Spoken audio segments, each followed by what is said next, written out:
Okay, hello, this is Dr. Binu.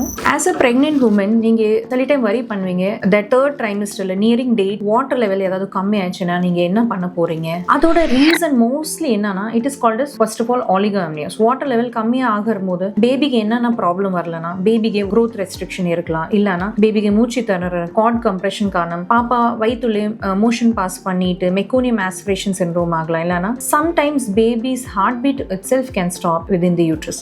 இந்த problem இருக்கிறது is a severe problem, but கண்டிப்பா இது நீங்க முன்னாடி கண்டுபிடிக்கலாம். frequent checkups from 28 weeks every 2 weeks check பண்ணும்போது இந்த காம்ப்ளிகேஷன் நீங்க முன்னாடியே கண்டுபிடிக்கலாம். அண்ட் கண்டுபிடிக்கும் போது அதோட ட்ரீட்மெண்ட்ஸ் சாஷேஸ் இருக்கு, இல்லனா பிளாசென்டல் இன்சஃபிஷியன்சி ஆகுதுன்னா frequent செக்அப் பண்ணிட்டு உங்க டாக்டர் சொல்லிட்டு டேட் முன்னாடி 36-37 வீக்ஸ்ல டெலிவரி பண்ற சஜஷனும் கொடுப்பாங்க. And that is the ideal treatment.